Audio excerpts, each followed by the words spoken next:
Yep. All right, everyone, we are live. Hit it, Amy.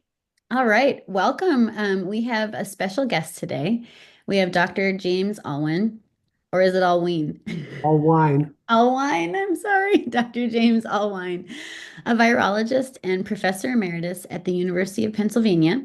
He's also a fellow of the American Association for the Advancement of Science and the American Academy for Microbiology, and a member of the coordinating committee of Defend Public Health, which has become an important outlet for scientists across the country over the last several months.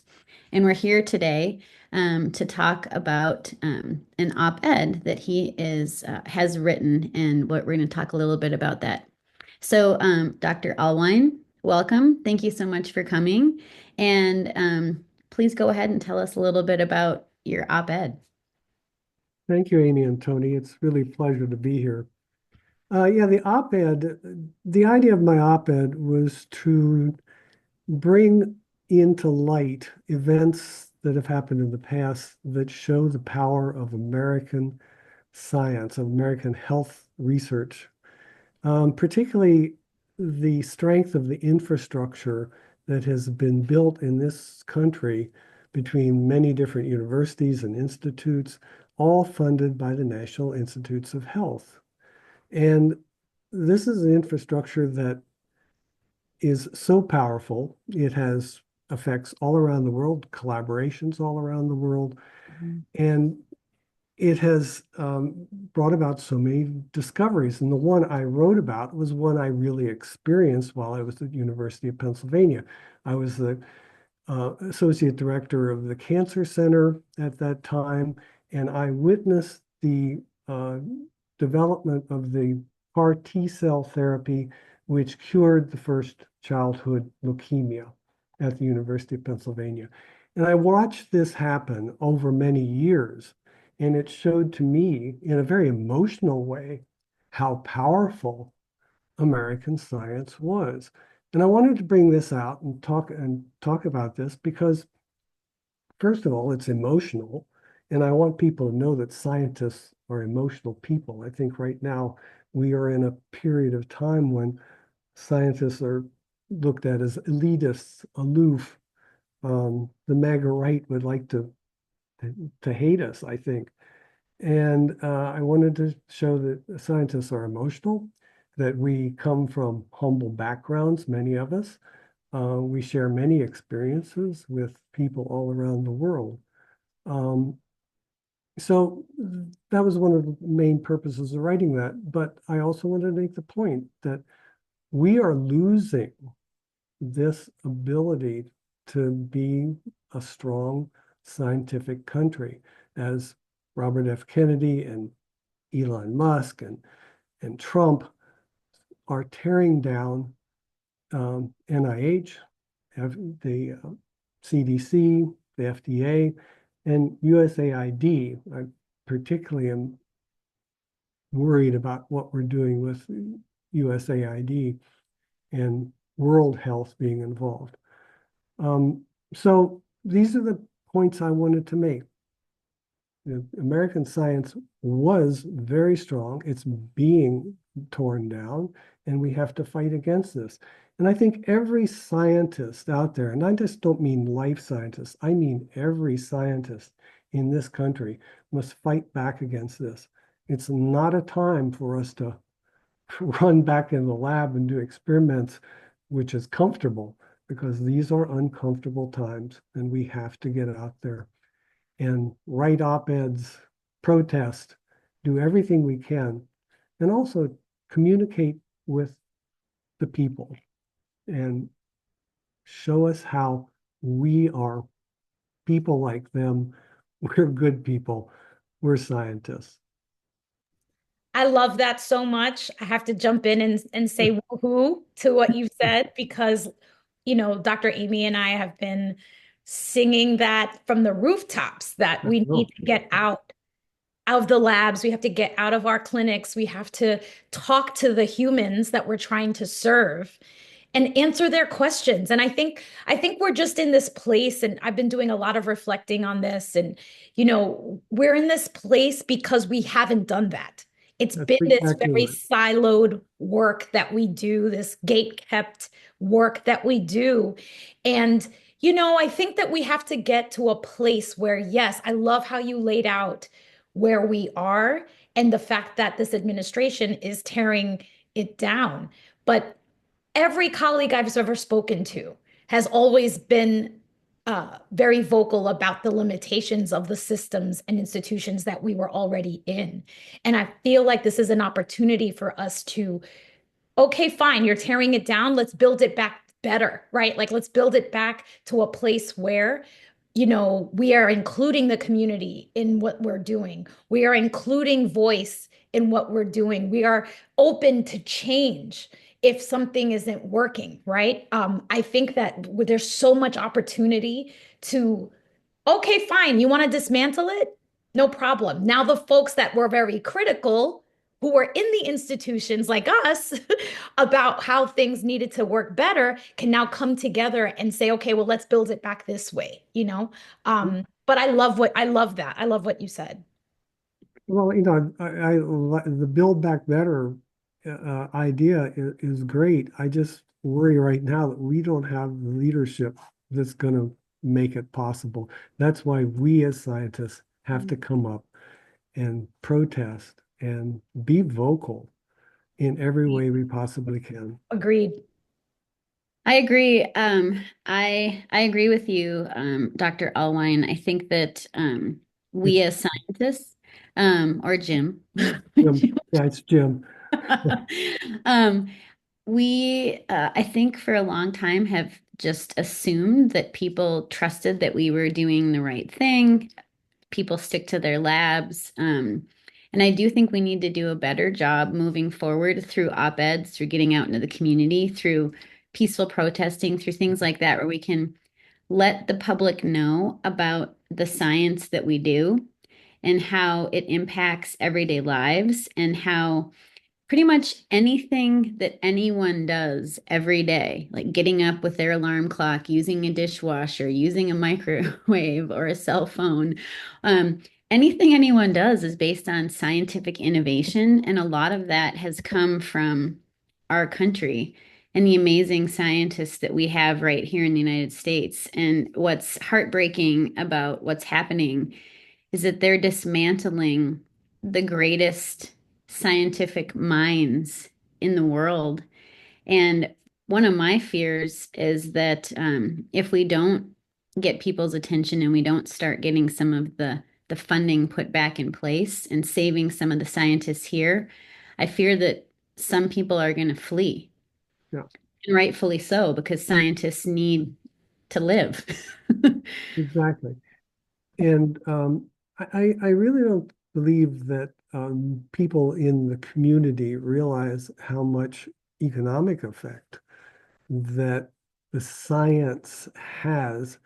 For example, recently the indirect costs of grants was decreased to 15%, as you know.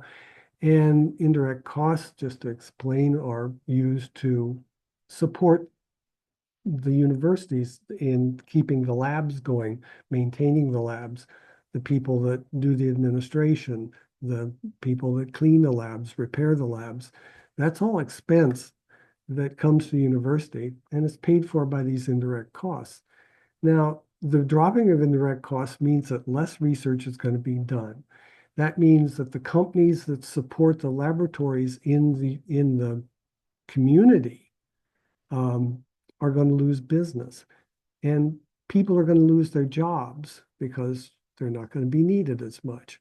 And this is going to have a great impact on communities. We did a study here in Tucson about how much would be lost. And it was an amazing amount of jobs and millions of dollars of economic growth that's going to be lost. So that's something people don't think about when they're seeing these cuts. They think, oh, it's just cuts in science. It's going to make it more efficient. It doesn't make it more efficient. It hurts the community. Yeah, I agree. I actually wrote an op-ed back in early March.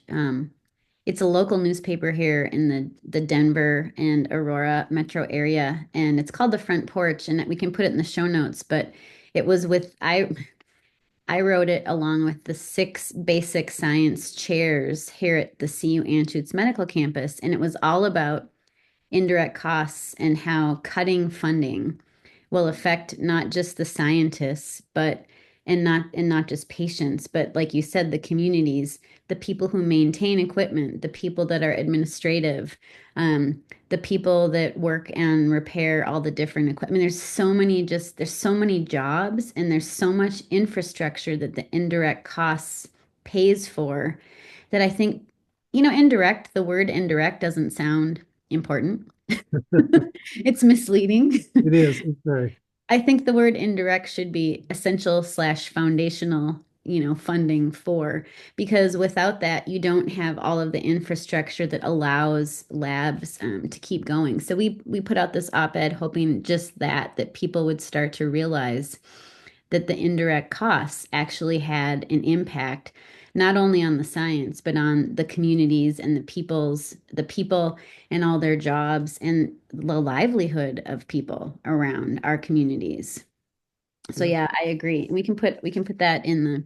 And then I think you said you had also written an op-ed or had helped to write an op-ed in your local community as well that was talked a little bit about how these federal cuts affect locals. So maybe we can Yeah, put that in the show notes as well. I'll send it.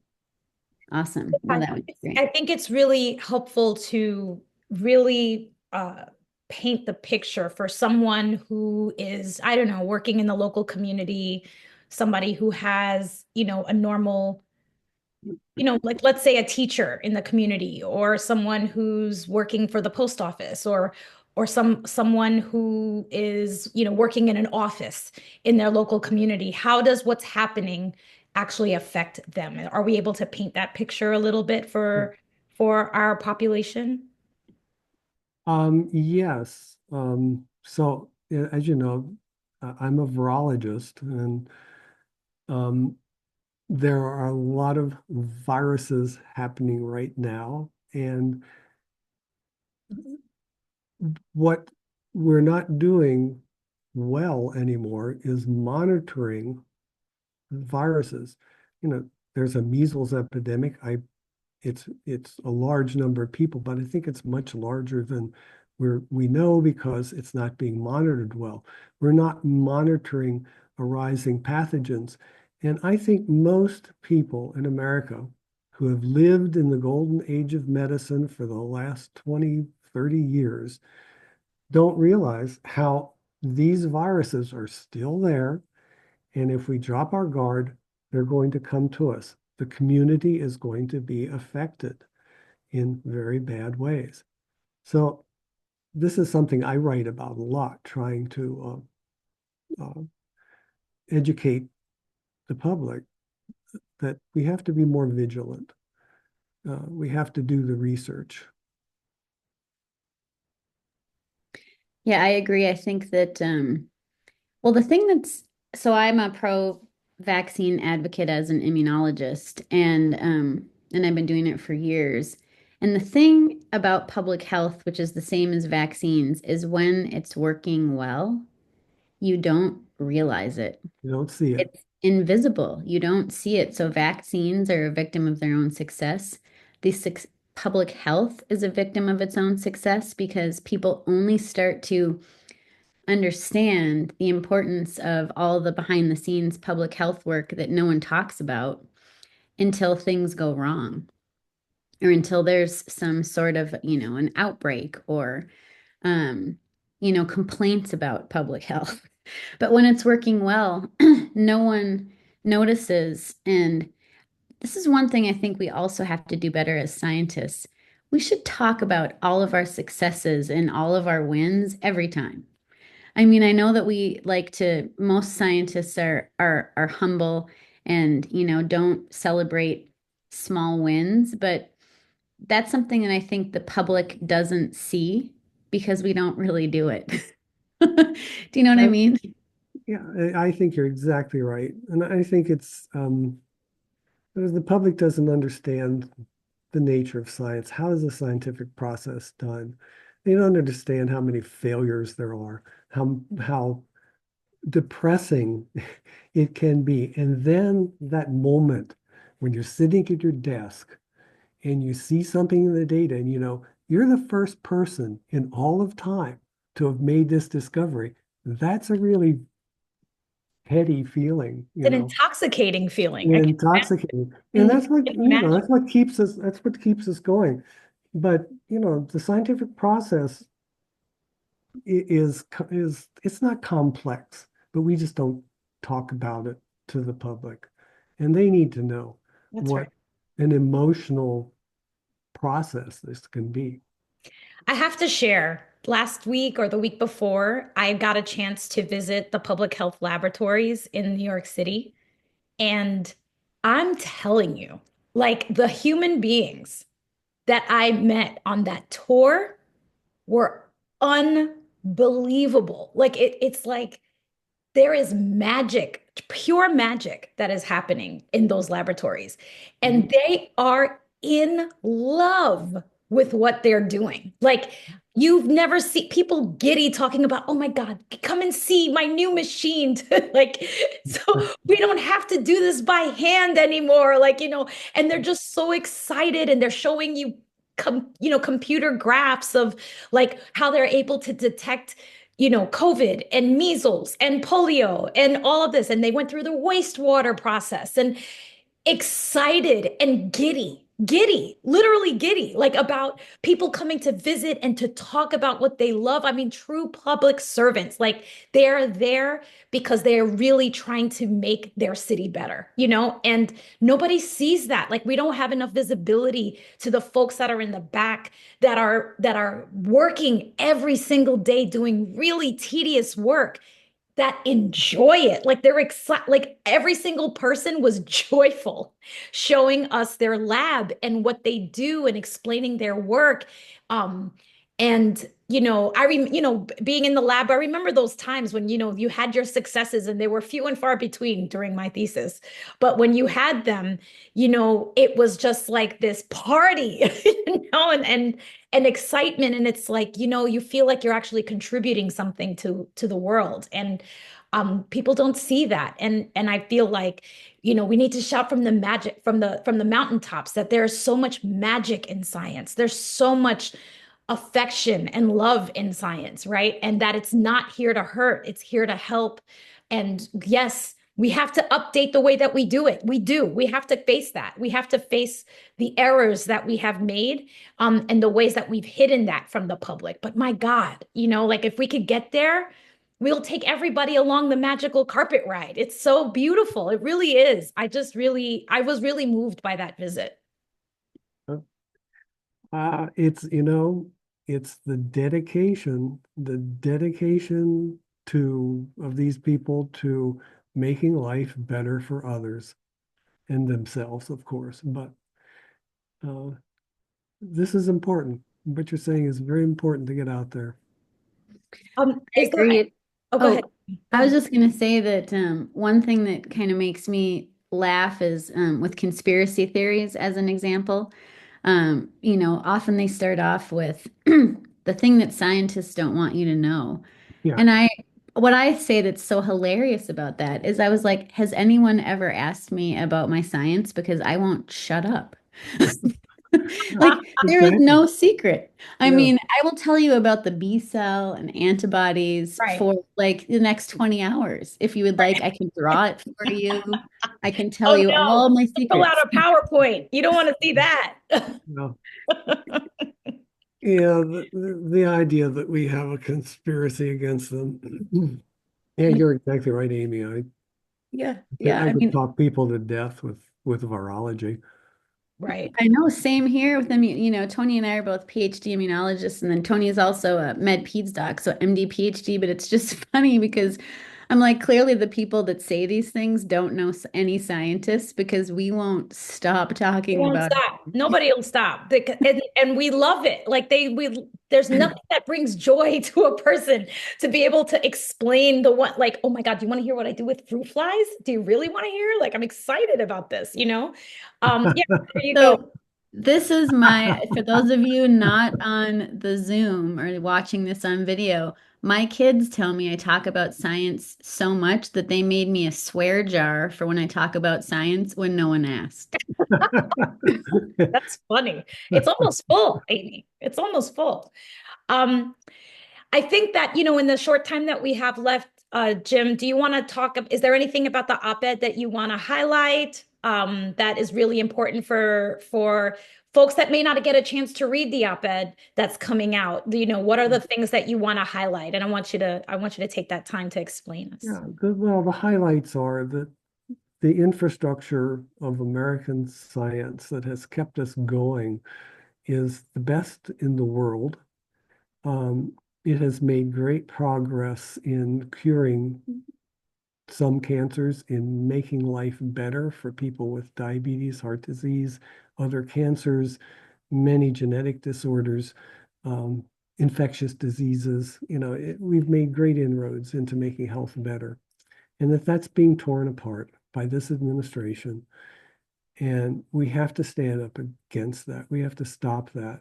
And I would encourage anybody who is not yet a member of Defend Public Health to become a member of it, because this is what we're trying to do. We're fighting back against these uh, insane things that the Trump administration is doing to tear down science, to make it weak. We're knocking down one of the great pillars of American democracy, the science, the freedom to do science, the ability to treat people all over the world with our knowledge and the science. And that's being torn away. And we have to fight it back against that. And that's what depend defend public health is all about. And I think one last thing is, how do you talk to somebody? I think that, one of the things that we've realized is that when folks are really stuck on their talking points or their party, and there's a party line, and I'm trying to see how to break that wall. There's some people who you won't be able to break, but for those folks who are, in love with whatever Trump says or whatever the administration says, and feels like they can do no wrong, and that, like, all of the things that we're saying in terms of the Trump administration is an affront to them, right? And that we're not listening to them. How would you talk to that person? Well, Tony, I believe there are people that are going to be unreachable. So I'm not sure they can be talked to. But there are many others who are not as involved, who don't realize, who just need to be educated. And I think we can talk to them. And I would do it in a very straightforward way. I wouldn't do gloom and doom. We can do gloom and doom because, the viruses that are out there could cause gloom and doom. But we have to do it in a more upbeat way. And that's why I wrote one of the things I wanted to get in this op-ed was the emotion of scientists and the emotion of science, trying to bring it home to people who, feel that emotion, and try to connect it with the curing of a cancer in a little girl who is now a college student at the University of Pennsylvania, actually.